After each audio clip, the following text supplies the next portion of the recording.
Oke, Assalamualaikum warahmatullahi wabarakatuh. Kali ini kita akan melanjutkan pembahasan kita di algoritma, yang mana di video kali ini kita akan mengulas bagaimana cara kita memahami algoritma itu sampai kita nanti bisa membuat sebuah algoritma. Langsung saja kita masuk ke pembahasannya.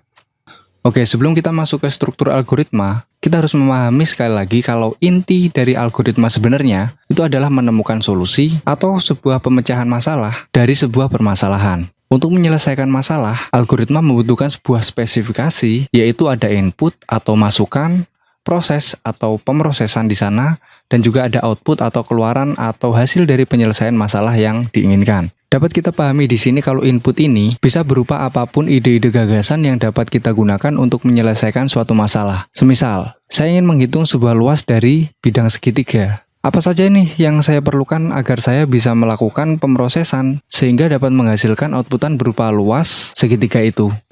Oke, untuk struktur dari algoritma itu pada dasarnya seperti ini. Di awal kita memiliki sebuah masalah itu kita jadikan sebuah input. Algoritma itu adalah proses di mana kita menyusun langkah-langkah, yang mana langkah-langkah itu akan dijalankan sedemikian rupa hingga menghasilkan sebuah solusi atau sebuah output. Seperti itu. Sekarang kita masuk ke struktur algoritma. Sebenarnya tidak terlalu banyak, jadi untuk struktur algoritma ini secara umum terdiri dari 3 bagian. Yang pertama ada nama atau judul algoritma, yang kedua ada bagian deklarasi, yang ketiga ada bagian deskripsi. Nah, gimana nih penjelasan dari ketiga bagian ini dari struktur algoritma? Jadi penjelasannya seperti ini.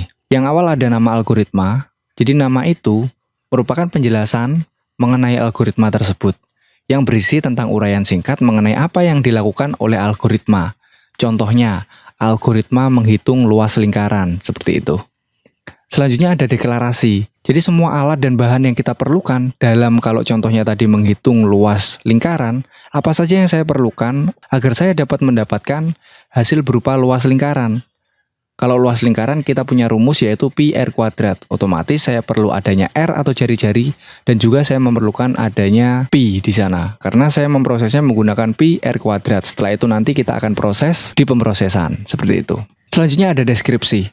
Jadi semua langkah proses atau statement algoritma dituliskan di situ. Dan proses itu akan dituliskan secara berurutan di deskripsi ini. Oke, dari sini kita sudah bisa memahami kalau dari nama itu sudah jelas, itu adalah identitas dari algoritma kita, ada deklarasi, semua yang kita butuhkan ada di sana, deskripsi, semua proses hingga menjadi sebuah hasil itu ada di deskripsi. Oke, next.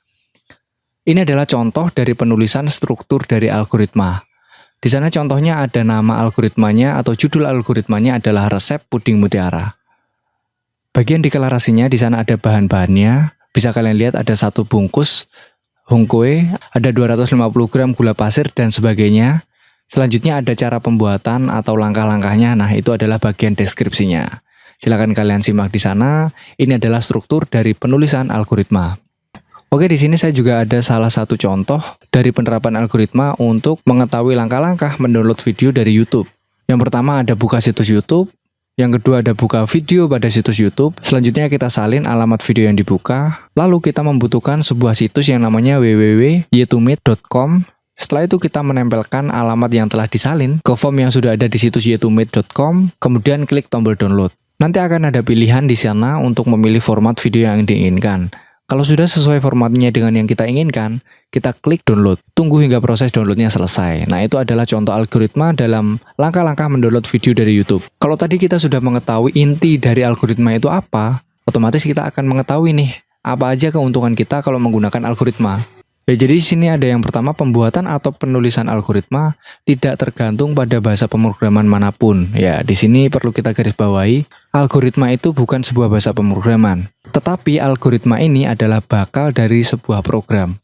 Karena sebelum kita menuliskan program dalam bahasa pemrograman, kita perlu sebuah rancangan yang kita tuliskan sebagai algoritma atau langkah-langkah yang akan kita lakukan untuk menyelesaikan suatu permasalahan tertentu, seperti itu.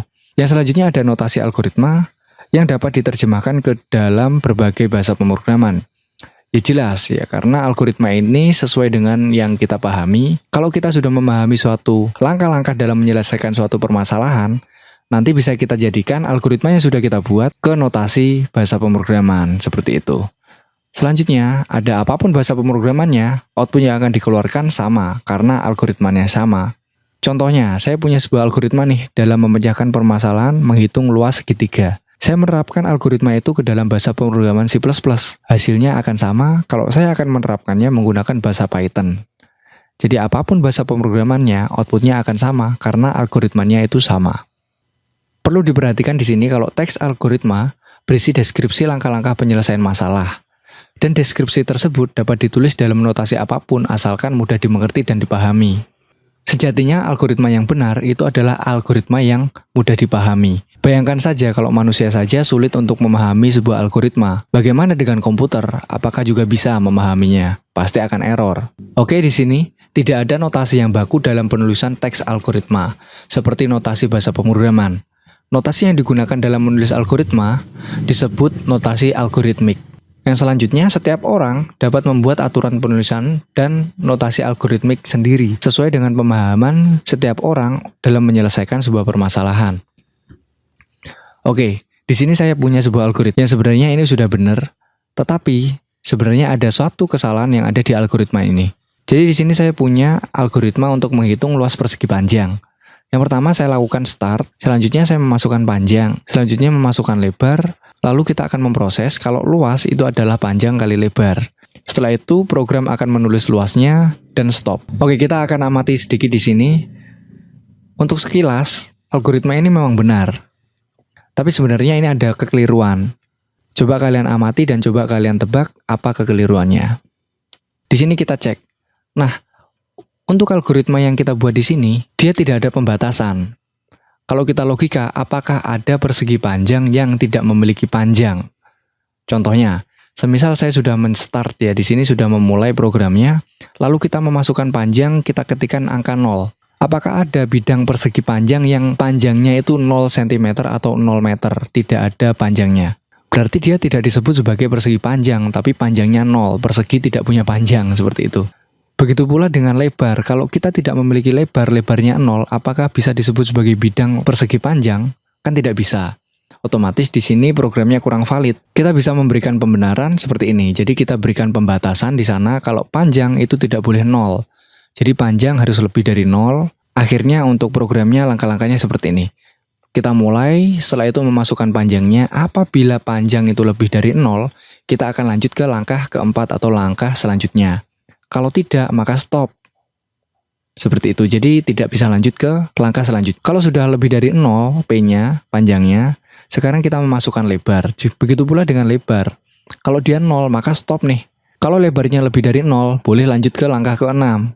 Kita proses panjang kali lebar, seperti itu. Dan kalau sudah selesai semuanya, dituliskan oleh program luasnya itu berapa, dan programnya berhenti dengan stop, seperti itu.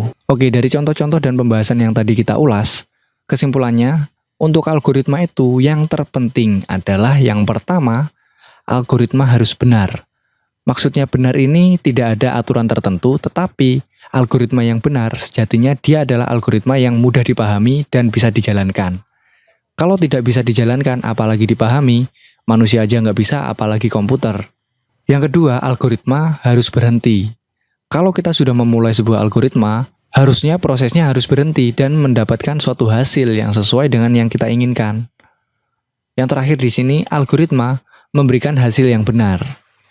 Jadi dari proses yang sudah kita lakukan, algoritma ini harus menghasilkan hasil yang sesuai dengan yang dirancang, sesuai dengan tahapan-tahapan yang sudah kita tuliskan di deskripsi.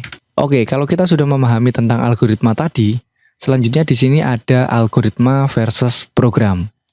Ya, apakah algoritma itu sama dengan program? Jawabannya jelas, tidak ya. Algoritma ini adalah bahan untuk kita membuat sebuah program.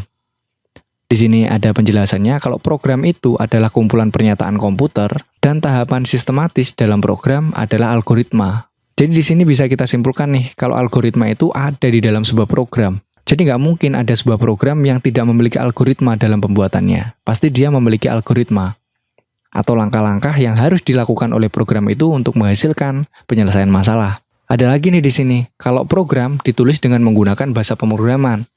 Jadi bisa disebut bahwa program adalah suatu implementasi dari bahasa pemrograman. Kesimpulan di akhir adalah program itu adalah algoritma yang sudah kita ketikkan menggunakan bahasa pemrograman dan hasilnya sesuai dengan yang kita rancang, seperti itu.